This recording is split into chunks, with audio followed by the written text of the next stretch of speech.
Eu vou falar num projeto muito básico. Quando eu fui candidata a presidente da República, depois no segundo turno eu apoiei o presidente Lula, eu fiz questão de falar, presidente, eu não quero nada. Aliás, eu ia colocar no meu manifesto que eu não ia aceitar nem ministério.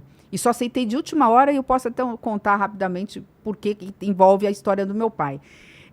E o presidente Lula me ouviu o tempo todo. Eu falei, olha, eu gostaria de 5 propostas. Uma era até o Poupança Jovem, que virou pé de meia, porque eu quero ver esses jovens, não quero ver essa evasão escolar no ensino médio. O outro foi a igualdade salarial entre homens e mulheres, que a gente pudesse aprovar uma lei em igualdade de condições, com o mesmo currículo, o mesmo tempo de serviço. Não tem sentido uma mulher ganhar menos que um homem. E ele acatou tudo isso, aprovou, inclusive, no Congresso Nacional.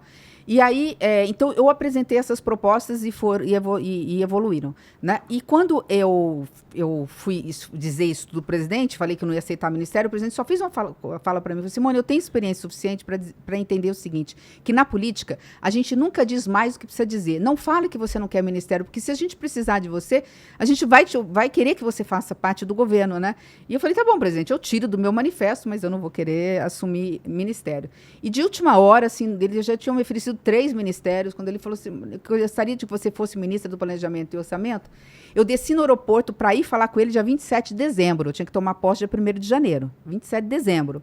E eu desci convicta de que eu não ia aceitar ministério. Meu marido me deixou no aeroporto e falou assim, você tem certeza que seu compromisso com o país terminou? Você vai mesmo voltar para casa? Depois de ter sido tanta coisa, agora você tem voz, você é ouvida, né? Porque você foi candidata a presidente da República, você representa as mulheres brasileiras de alguma forma, não todas, obviamente, tem gente que é de outro espectro ideológico e tudo mais.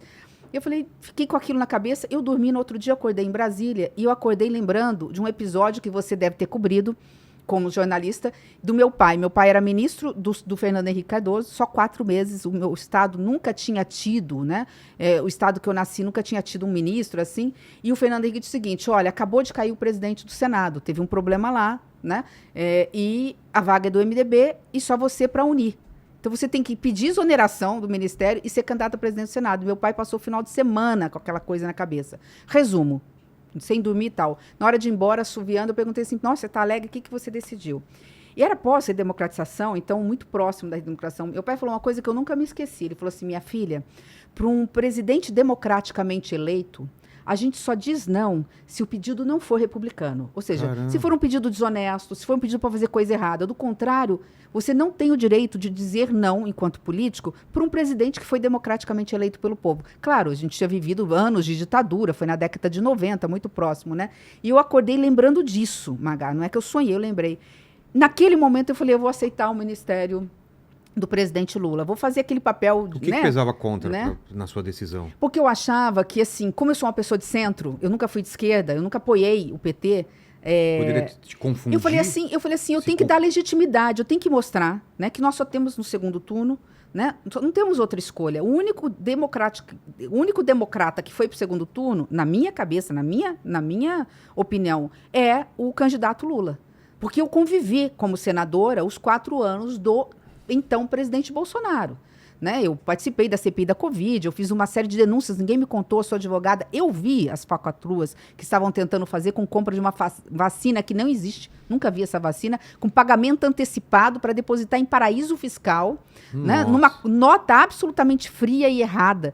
Então eu falei, não tenho como, né? Enfim, atrasou a vacina e deu toda essa situação econômica que o Brasil viveu. Então, eu falava, eu tenho que dar legitimidade, eu não vou aceitar ministério. Né? E aí, por essa situação, eu falei, eu vou até para fazer. O papel é do equilíbrio aí, né? Eu não penso igual, eu penso diferente. Vou colocar na mesa aquilo que eu acho que é interessante. E aí, acabei aceitando o ministério. De novo, eu estou falando, não sei por que eu cheguei dando essa volta toda. Não, mas vamos começar primeiro na história. Antes de passar para essa questão da eleição... entre Lula e Bolsonaro, que foi essa super polarização. Porque foi muito o seu posicionamento nunca foi de esquerda. Muitas pessoas, inclusive devem estar no chat, eu não estou acompanhando o chat, mas ela não é de eu direita? Tenho certeza que tem gente que está falando que ela é traidora. Com certeza. Eu tenho certeza absoluta que tem gente que fala que Simone Tebet traiu as pessoas. Simone Tebet sempre foi uma pessoa muito ligada ao agronegócio. A bancada do agro sempre confiando muito, e a bancada do agro ficou uma bancada Acho que, em tese, sempre foi de direita, mas não se denominava assim. Se denominava sempre mais agro e menos ideológica. Como que é essa passagem? Porque a sua campanha eleitoral presidencial, que eu cobri, ela foi muito combativa contra o presidente Lula no primeiro turno. Muito mais. Eu fui candidata, Magá. Bom, primeiro, né? Eu nunca votei no Bolsonaro. Eu tinha candidato para presidente da República antes, que era do meu partido, eu sou muito fiel ao partido, então eu fui candidata e fiz campanha no estado de Mato Grosso do Sul, né, para o candidato do MDB. No segundo turno, eu não tive condições de votar em Bolsonaro por uma simples razão. Eu fui colega dele e depois, por 4 anos, eu via o que estava, né, o que poderia acontecer, né, assim, a forma agressiva como ele tratava as mulheres, tanto que você pode ver, se tiver uma foto minha com o Bolsonaro, pode saber que é IA. Sabe assim, nunca tive. Quando eu fui para a campanha, eu só aceitei ser candidata à presidência da República, porque nos 4 anos de senadora, eu vi ele tentando armar as pessoas. Eu sei que arma, a principal vítima são os nossos filhos. Eu sou do agro, mas eu sou do agro que defende a sustentabilidade. Quando eu fiz mestrado em São Paulo, eu fiz mestrado na década de 90 em urbanística e ambiental. Ninguém nem falava em meio ambiente. Não que eu seja ambientalista, eu não sou ambientalista. Mas eu defendo o meio ambiente até para podermos produzir, senão não temos como produzir. Então, eu sempre eu fiz 4 anos, eu fiz oposição ao Bolsonaro como senadora da República. Quando veio a Covid, a pandemia, a forma como... Eu fui a mais combativa contra Bolsonaro. Então, assim, quem eu mais ataquei na campanha, e mesmo antes, foi o ex-candidato Bolsonaro. Pode ver nos debates que as pessoas já sabiam no segundo turno para onde eu iria. Tanto que quando acabou, a primeira pessoa a me procurar para oferecer 2 ministérios, um eu não aceitei, depois ofereceu outro, eu não aceitei, foi o Bolsonaro. Assim, mandou, né, assim, representantes. Não, peraí, que você não sabia. Não, essa nem eu sabia. Não posso dizer quem foi, porque é uma pessoa muito importante. Vamos aqui, mas, como é que foi essa história? Porque na época da corrupção do PT, Mensalão, Lava Jato, Simone Tebet... batia forte. Não, eu não era senadora, Magá, mas eu estava na prefeitura. Mas eu sempre mesmo grupo. Magá, eu sempre combato a... Madá, senadora. Madá, eu falei Magá. Não, Madá, eu sempre combati a corrupção. A corrupção não tem cor. Não tem cor partidária, não tem cor ideológica. A corrupção mata. Ela tira dinheiro do posto de saúde, ela faz a população não crer nas pessoas, né? Eu acho que a ética, ela faz bem em qualquer lugar. Aqui, né? Ética tem a ver com verdade, tem a ver com sinceridade, tem a ver com a honestidade como um todo. A corrupção existiu e aí existe em qualquer lugar, assim, não em todas as prefeituras. Eu quero dizer o seguinte... Eu nunca vou advogar contra a política. Eu acho que tudo passa pela política. Eu não sou e jamais serei uma candidata antissistema. Eu não acredito em candidatos antissistemas.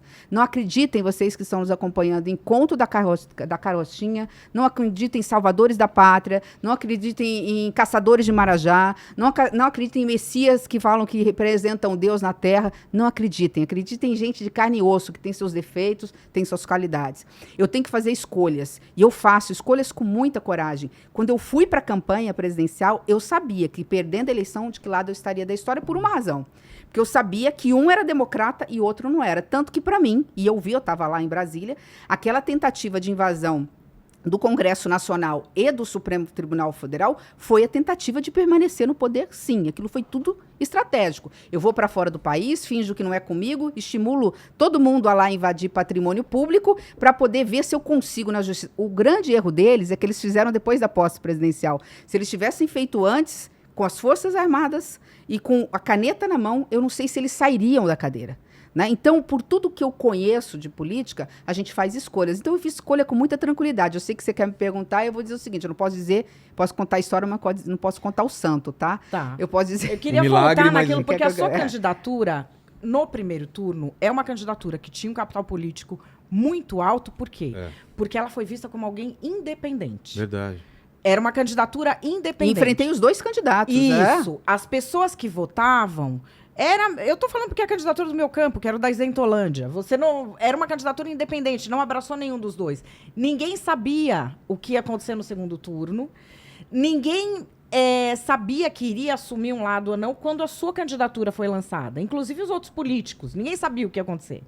Até porque havia uma expectativa de crescimento também muito interessante. É que no meio do caminho eu já vi que não daria. Depois eu falo por quê. Mas assim, no comecinho, todo mundo falou, é a independente. Sim. Na minha cabeça, eu não vejo o Bolsonaro ter a ilusão de que vou chegar em Simone Tebet e ela vai vir para cá. Vejo Lula pensar isso, mas não vejo Bolsonaro. Agora, isso ocorreu? Te ofereceram? Ocorreu. Como é que foi isso? Eu estava no diretório, no escritório do MDB, junto com o então presidente do meu então partido MDB. Meu marido estava junto, recebi uma ligação de uma pessoa que tinha sido ministro, não posso dizer quem, do candidato, dizendo, olha, ele te oferece o mapa de porteira fechada, que é o Ministério da Agricultura e Pecuária, que é um ministério estratégico, né? Importante, do qual eu conheço, tenho conhecimento muito sobre o assunto, eu sou do agronegócio. Né? Eu, minha família, meus irmãos, minha mãe, somos do agronegócio. E eu simplesmente eu não tenho, porque não é comparação. Para mim não se compara quem é democrata e quem não é democrata. O resto, todo mundo tem seus defeitos, eu vou tentar fazer o meu melhor pelo país. E depois, não satisfeitos, no outro dia, liga uma outra pessoa, me encontra, essa outra pessoa, por deferência eu fui, essa ainda é mais importante, eu não posso dizer quem é.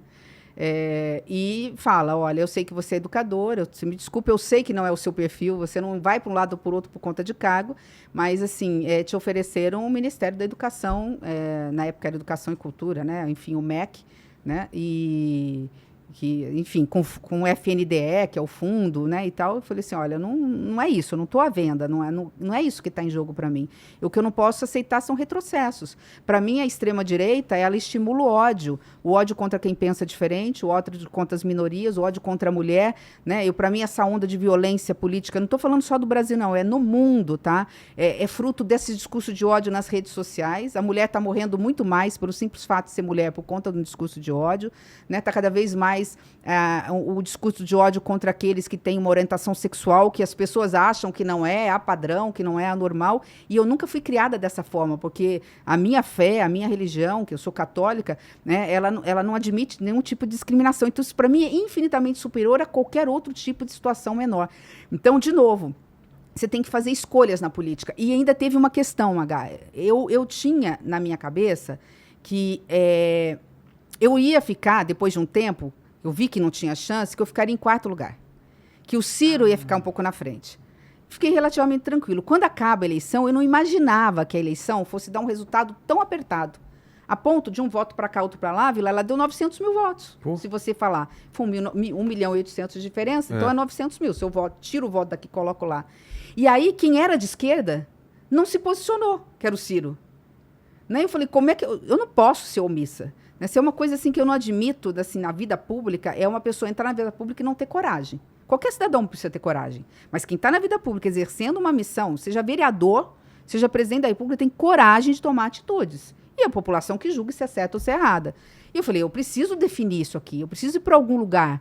Porque as pessoas que votaram em mim, podem metade, eu falei, vão gostar, metade não. Mas eu preciso, né, dar alternativa para a população de ter sobrevivido à democracia. Então, eu não pensei duas vezes. No final da eleição, eu já sabia para que lado eu ia.